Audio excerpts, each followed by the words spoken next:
Hello everyone, and welcome to episode 54 of Bardic Quest, the show where a group of British trained actors tell fantastical improvised stories through the medium of Dungeons and Dragons. So first of all, a quick reminder that if you've not yet checked out Bardic Questions on our YouTube channel or podcast feed, I'd highly recommend doing so. It's a special show to celebrate our first year anniversary since the premiere of the show, and features myself, James, and Annina answering some of your questions over approximately 2 hours. So check that out on our YouTube channel or on your podcatcher of choice. Also, I do want to give a quick shout out to the legend that is James Webster, who is the artist behind our opening credits sequence and some of the glorious digital sets featuring in the show. And James has kindly allowed us to use his work and asked for nothing but credit in return. So I'd love if you could show him some appreciation too. Check him out on his Patreon at patreon.com/JamesRPGArt. He posts new animated artwork regularly, which you can use at your table or during your online games to really help set up the scenes and add that ever-elusive immersion. So, thank you from us, James, for allowing us to use your glorious artwork. And now, without further ado, let's get into this week's episode of Bardic Quest.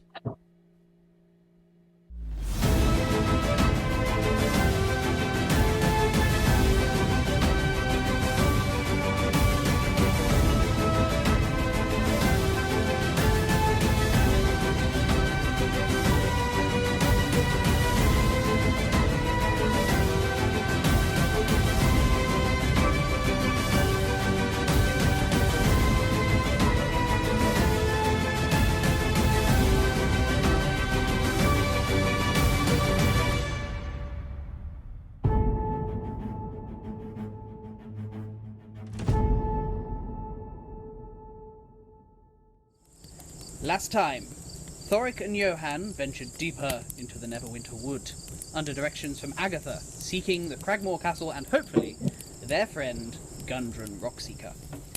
After having caught sight in the distance of old ruins during the winter's sunset, they began to set up camp, ready to approach it on foot the next day.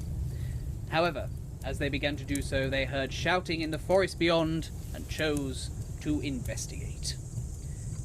There they found Saga, captured and being interrogated by barbarians seeking the location of one Drail Bonebreaker, Saga's supposedly dead husband.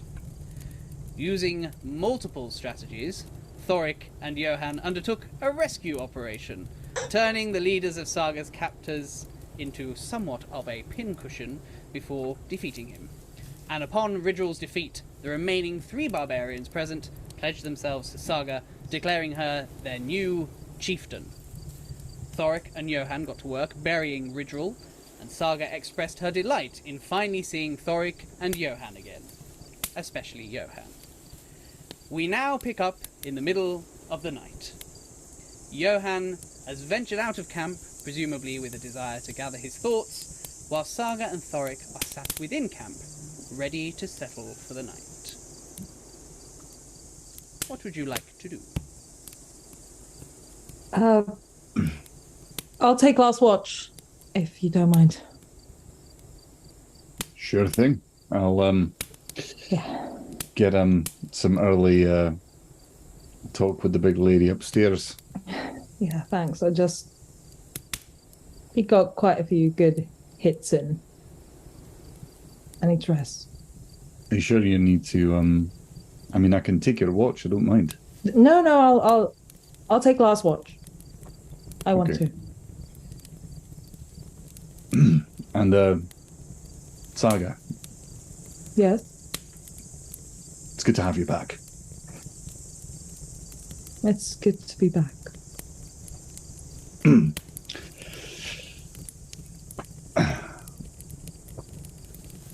Maybe we've got a shot at actually finding Gundren now. Hope so. Aye. Hope it isn't too awkward now. What? Good night. And she kind of just goes to her bedroll.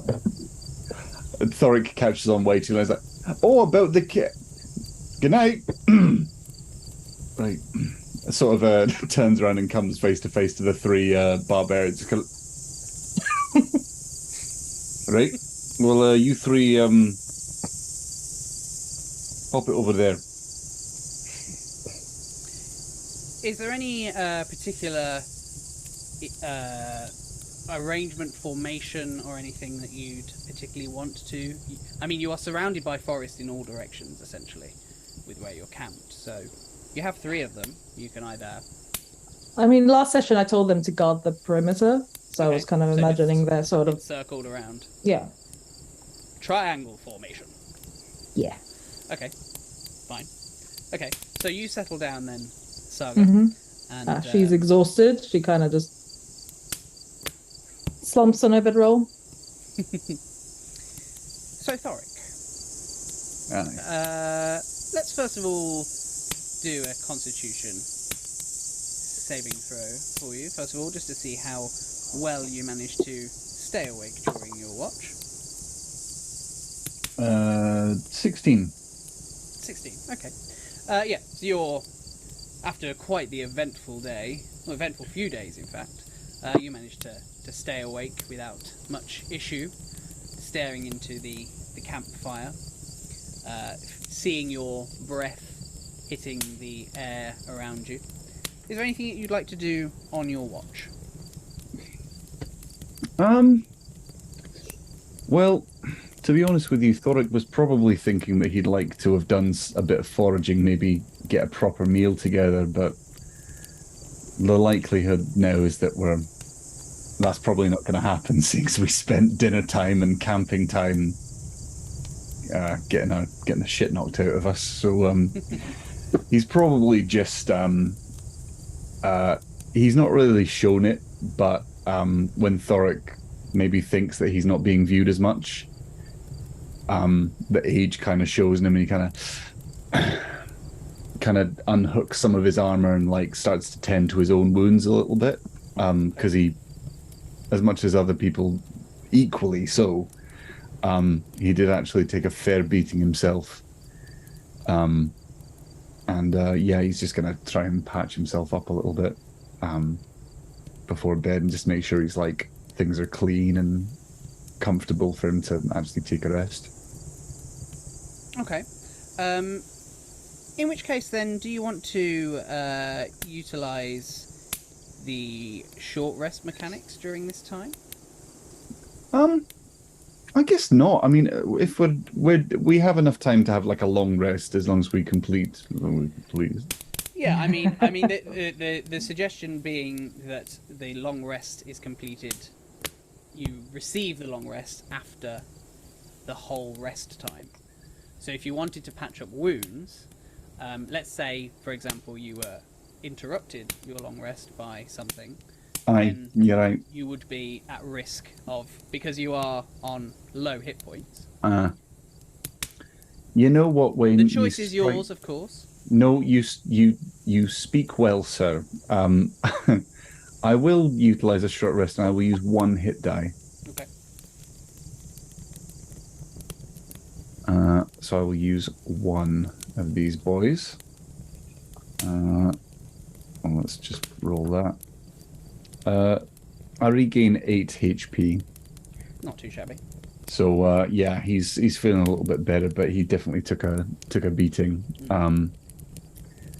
Other than that, I will probably use a bit of time. Actually, no, he'll probably do that just in the morning at some point to rejig his spells. Sure. Okay. Other than that, just keeping an eye, probably keeping a weather eye on these three barbarian lot. Mm-hmm. He's not really had the full story from Saga yet, so he's probably waiting to have a bit more of an in-depth conversation about how that all works, because it's very different to what he's used to. But aye, that's him. Okay. So you're just keeping an eye out, waiting to see what, if anything, happens during your watch, as is the duty itself. Right. Could you give me a perception check, please? I'd love to.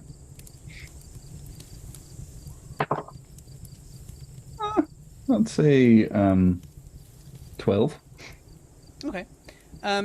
So you keep an eye out, looking out into the distance, into the darkness. You keeping an eye on the barbarians that merely a few hours ago were trying to kill you before pledging their allegiance to Saga. You keep an eye on them, make sure that they're not up to anything. That all seems above board, and nothing really seems to disturb the camp during your watch. So I presume then Saga's probably up next for watch time, I would assume, unless you're going to put any of the barbarians on specific watch duty. No, she'll want to do a watch herself. Okay, cool. Okay, so Thorik, then you go and wake up Saga, and then Saga, you set up your watch. Mm-hmm. Is there anything? Oh, in fact, let's do a Constitution saving throw first of all. Saving throw. Constitution saving throw.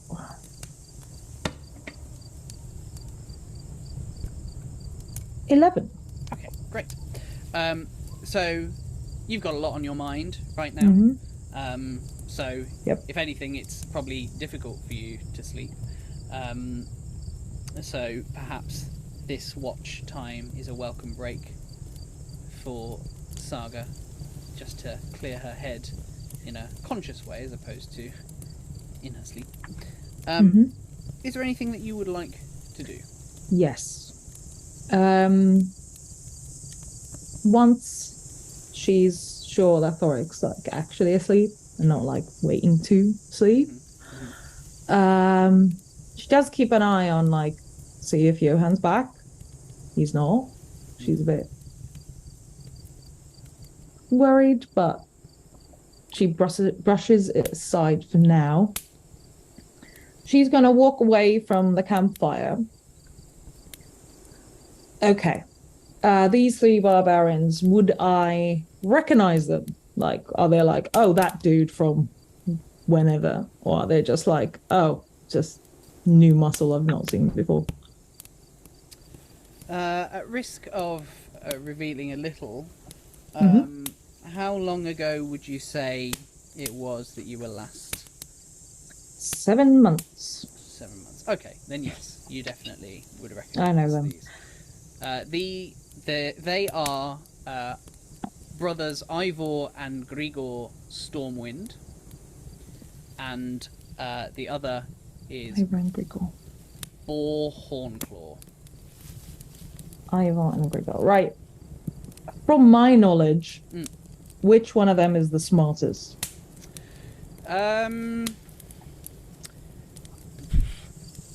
It all depends on kind of your definition of smart, but as in actually like would know what's going on. I would say, be like, I'm gonna ask you about something Ridril said. Who's the best person? She would be like, I'll ask him, or see what I mean? Sure. Because if two of them are like taking too many hits to the head, they're gonna be like, you know. I would say, of the three, the one that is a little bit more... the main difference between them is that Boar Hornclaw is much more, shall we say, devoted to the law of the tribe. Yeah. He's much more clued up politically. Yeah, that's good. The other two. Okay, so I will go to Boar then. And I'll sort of take him a bit further into the forest. So we have a bit of privacy. Yeah. So, 4. I need to ask you some questions. And he nods and he says, of course. And I need you to be completely honest with me. I'll do my best.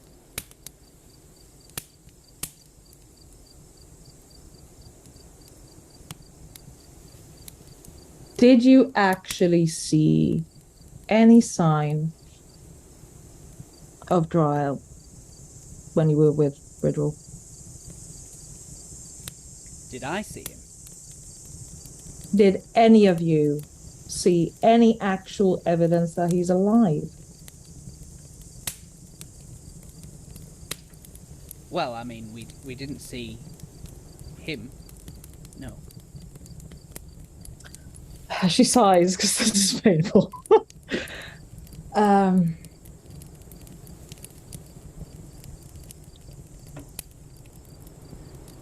Do you believe what Ridrel believed? How do you mean? Do you believe Dryle is alive? Or were you just following Ridrel? Oh no, I'm certain. What makes you think? What makes you certain? Well, if I may, Yes. I never fully believed that he was killed in the first place. Go on. Well, I think everybody knew Ridrel's various ambitions, Yes. and the chieftain, Drael's father, was starting to get old and slow and weaker. And I mean, let's be honest here.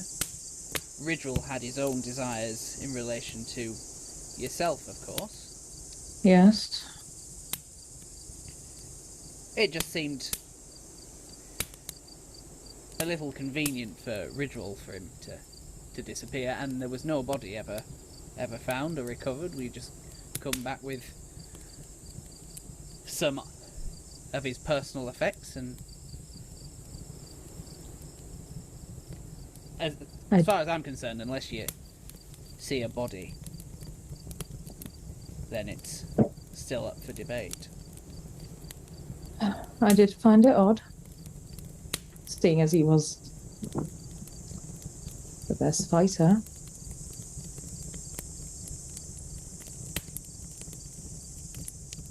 And after you left and Ridrel became chieftain, there was always a sense of paranoia, I think, from Ridrel, that perhaps his position was not as stable as he might have hoped.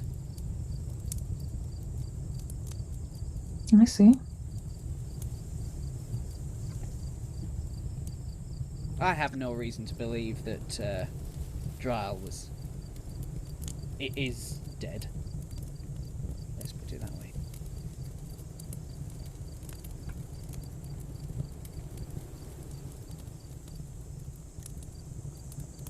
Why do you ask?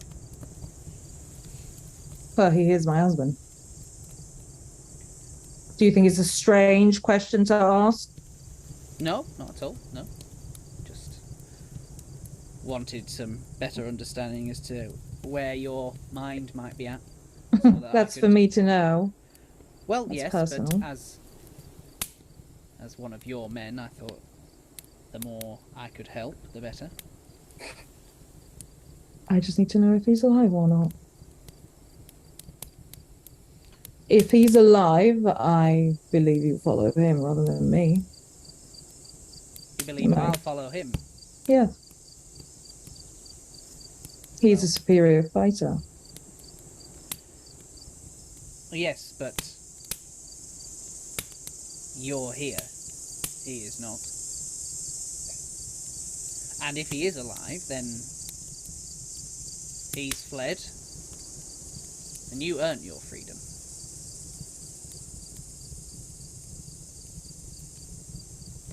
I mean,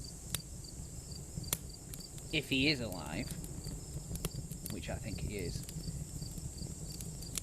and if, as Ridgel believed, he'll want his rightful claim to being chieftain of the tribe, then it is inevitable in that case that we will find out one way or another who is the superior warrior. You presume I'll fight him? Would you not? Why would I fight my own husband? Well, why wouldn't you, under the circumstances? Do you think he would spare you?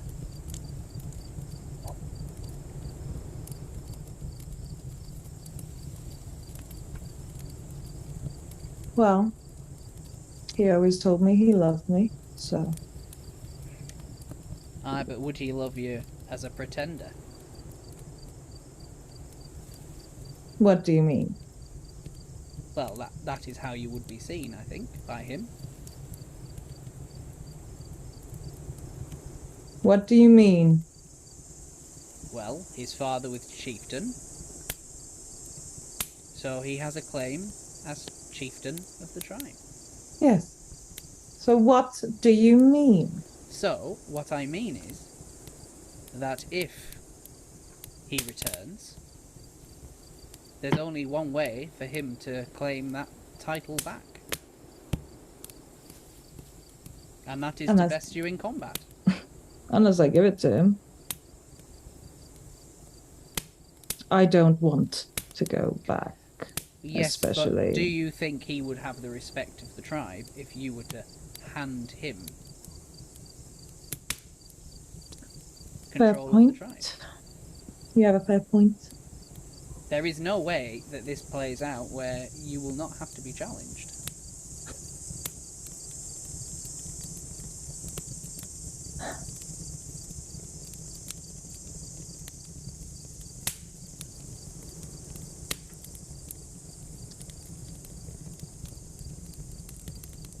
This stays between us. But of course. And he gives you a nod. Do not.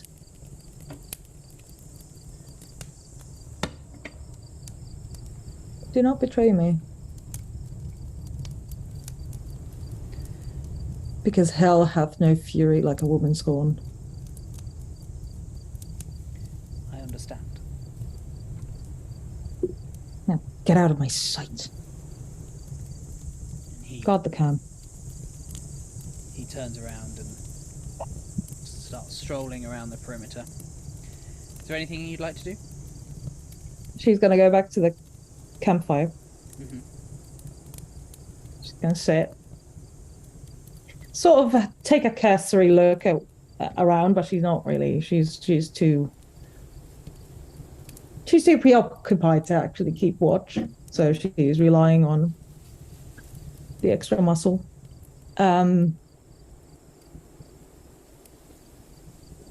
She takes her necklace out from underneath her chainmail. Mm-hmm. Takes it off, looks at it, looks at the fire,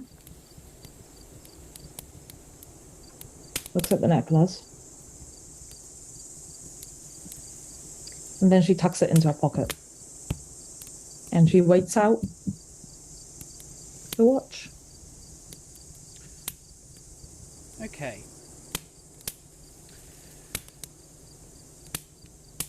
Could I ask God. everyone but Isaac to enter the breakout room, please? Oh. The what? The breakout room. It's just me and you now, Isaac. Oh, hello. Although whilst we're here, you are a little dark, Isaac. I know it's night time and I don't have very You're just going to be a silhouette. That's fine. Riddles in the dark. My precious. That's fine. Thorik is used to being underground. He didn't bring a fancy ring light like these other fancy actor folk, unfortunately. Thorik.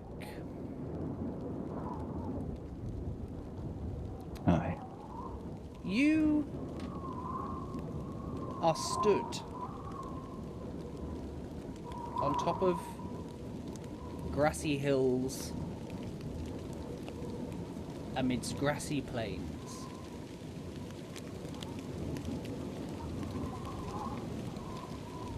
The far distance almost foggy and vague. Rain pours down around you.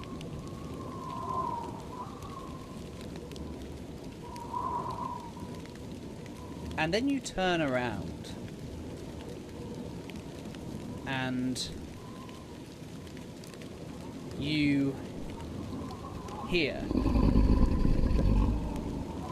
roars and growls, and in the far distance you hear bells ringing like a warning through the sky.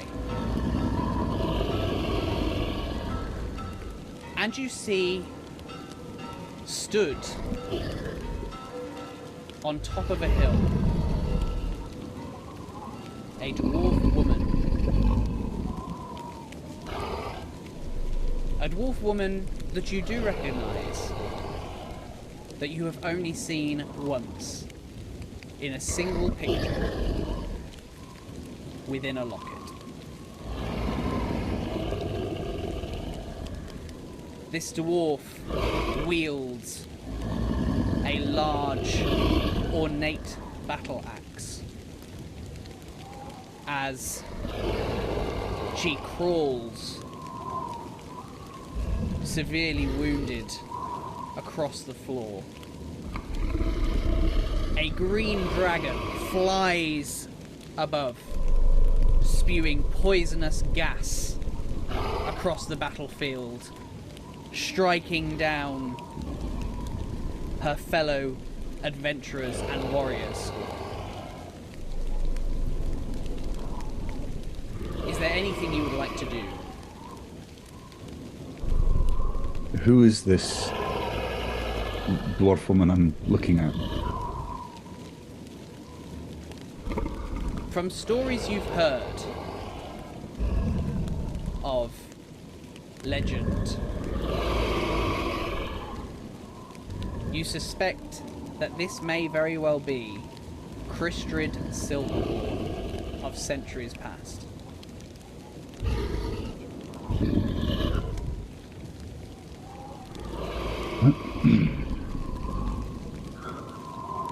Huh. Do I recognize the hills around me? This battle seems familiar again to the stories that you've heard. Could you roll a history check for me, please? Aye. 19. Great. If this does indeed fall in line with the stories you've heard, you suspect that this could be Azdrakar, the green dragon, and the scenery around which this battle is taking place may very well be on the plains to the east of the High Road, which is the road you travelled down from Neverwinter.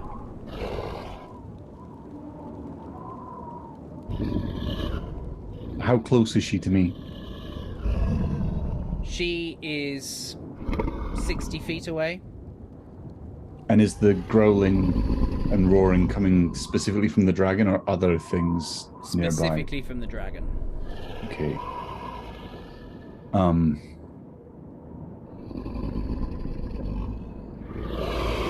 Gosh. I think Thorik starts to break into a jog towards his ancestor, just with the single thought that he's trying to remember, almost within like a dream within a dream, what her fate was and whether there's anything he can do. Does she look wounded? Severely.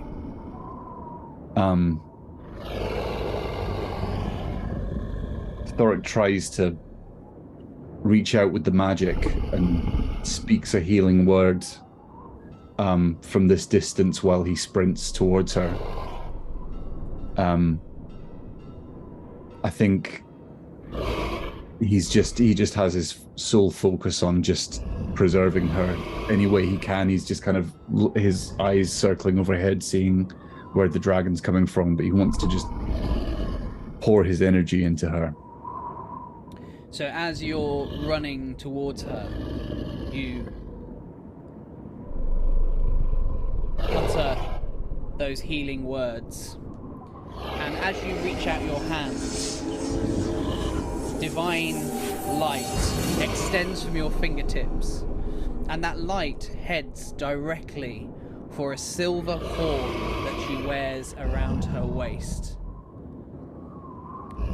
She immediately grabs the horn and with her other hand takes a water skin, pulls out the cork with her teeth and pours water into the horn to drink from it. And you see as she almost immediately seems, despite her wounds, reinvigorated. She rises to her feet, lifts her battle axe over her shoulder, and strides into the centre of the battlefield. You watch as the green dragon dives from the sky, heading straight towards her, jaws wide, ready to eat her. And she steps aside, and swinging her axe, which glistens with divine power, she slices the dragon's throat as the dragon hurls through the air. But as it's hurling through the air, it just catches her with its large claws, flinging her into the air as she lands at your feet.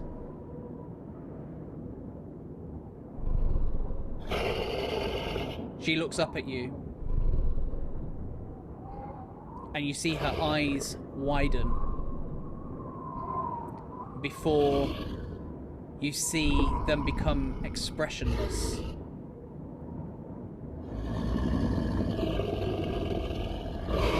And you see, just to your right, embedded into a small hill on the grassy plains, her axe glistening. And then you wake up. And you see, now clutched in your hand, the locket that you found on the tree stump, just shimmering briefly with a divine light. The locket, is that something Thorik found himself, or was that something that he only saw in the dream? This is the locket that you found before you found the owlbear. With the Fëanor? Mm-hmm.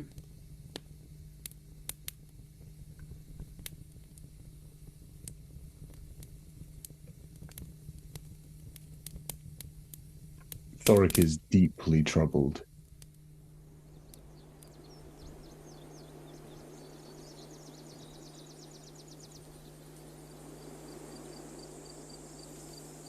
Thorik just stands there, clutching it, probably breathing heavily.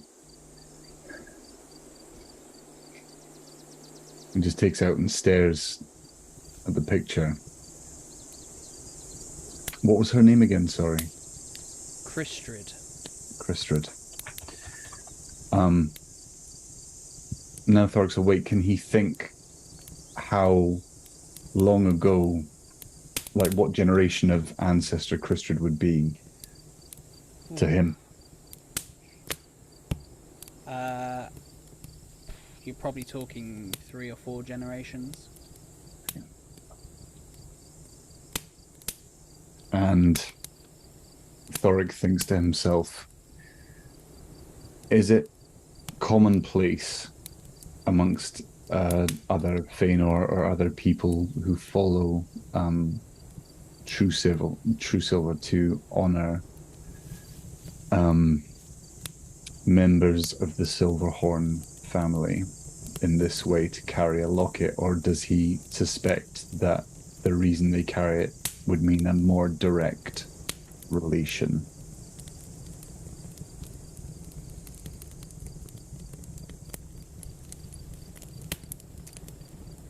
It would be heavily implied that it would be a more direct relation. But not unheard of that it might be the other way around, of course. But heavily implied. Aye. By at least by standard rituals of worship, or whatever the right phrase might be, it's much more likely that it's a direct relation.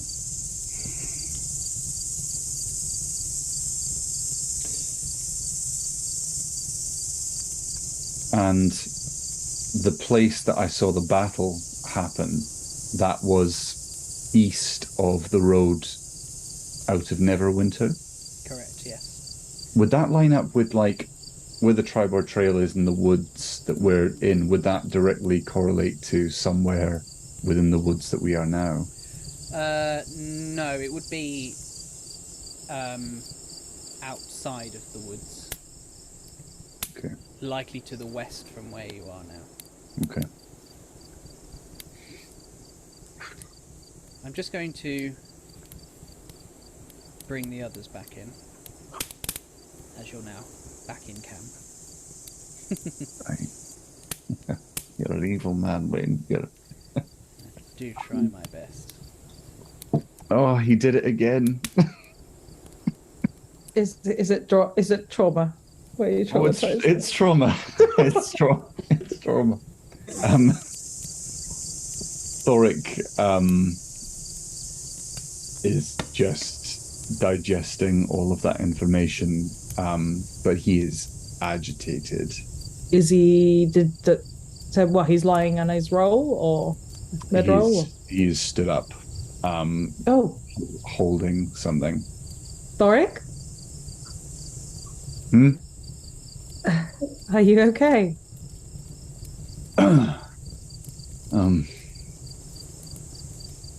I don't know. A dream, but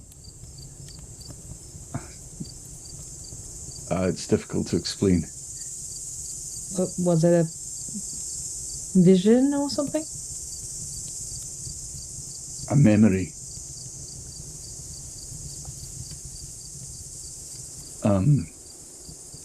Where are these 3 barbarians in relation to things? I mean, they're well out of earshot, I'd say, from where your bedrolls are.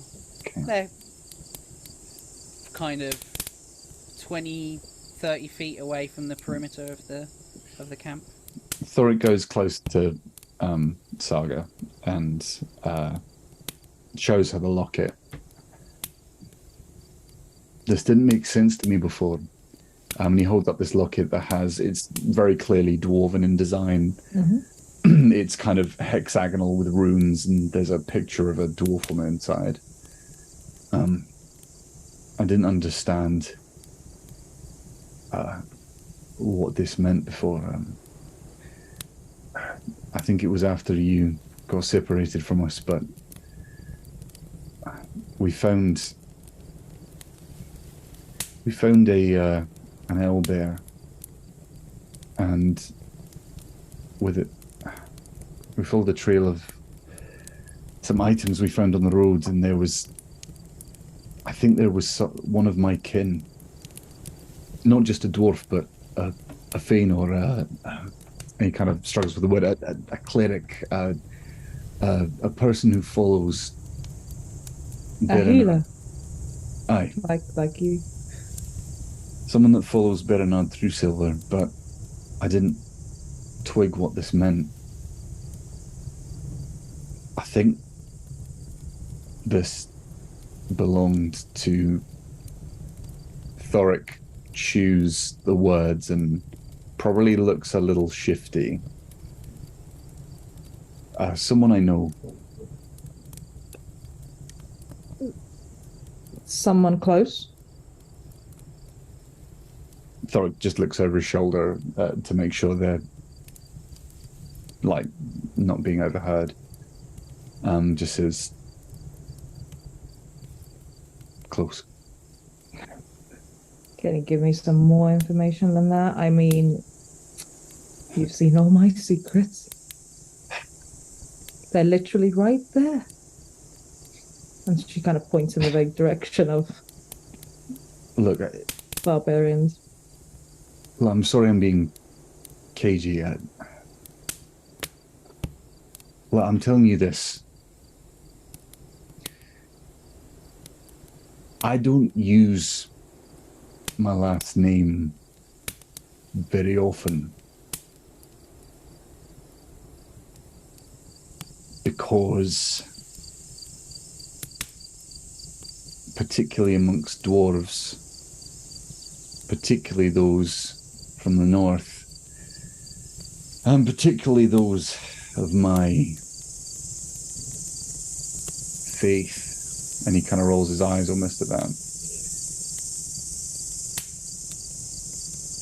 My name is Thorik Silverhorn. And,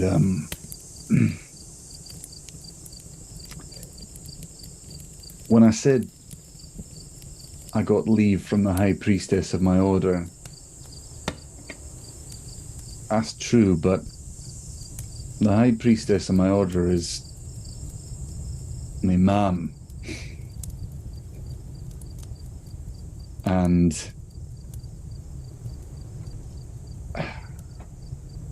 look, there's a lot of hearsay around all this stuff, a lot of stories that have been blown out of proportion, a lot of So you're just embarrassed because your mum gave you your title? Is that it? No, it's not a title, it's... Well, your position, it's... Look, the Silverhorns are living fucking saints, alright? They're literally, like, famous. Great healers of old. Daughters passed down to daughters. An unbroken female line.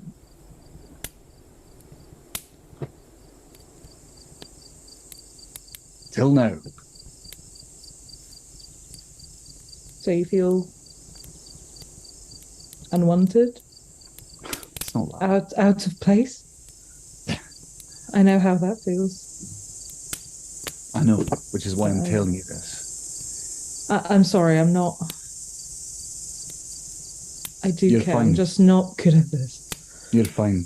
Honestly, it's refreshing. I had to get out because people expect so much of me. And there are a lot of people my age who have done a lot more. I'm not exactly... It took me a long time to come around to this, as much as I have. And I'm by no means a very good model for Fëanor. But my birthright has a lot of pressure, and it's nothing I've felt particularly comfortable with. I can understand that.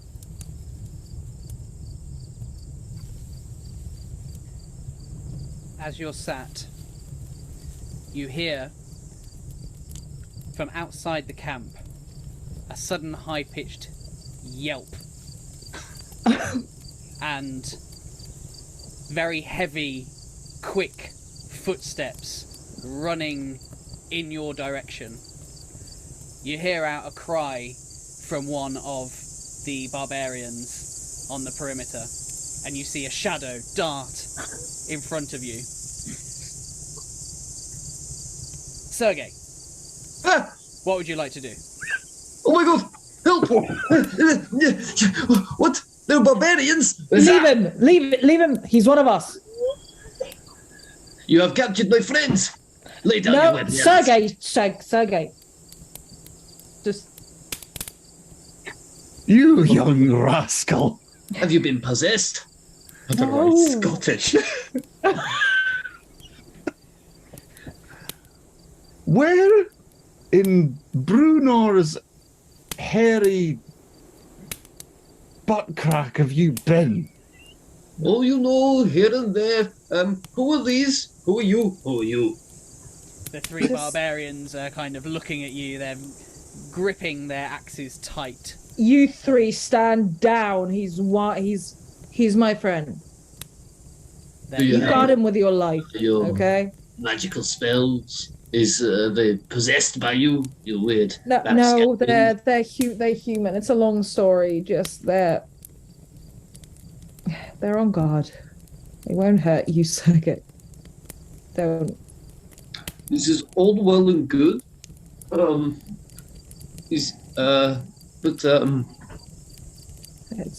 I'll tell you. Just it's a long story. Okay, yeah. Also well and good, but I think we might. Where's Johann? Good question. I don't know. Not I again. think What happened to you, Saga? You look so. Well, Thorik, you both look so jaded. Anyway, we were getting distracted. There is a slight issue. Yeah, sorry, why are you screaming? Yeah. There was like a. At that point, you hear an arrow enter the camp, and that is where we should end this week's episode. Come on. Thank you very much, as always, for tuning in. Don't forget to like, subscribe, leave a rating or review on your podcatcher of choice, and we shall catch you guys next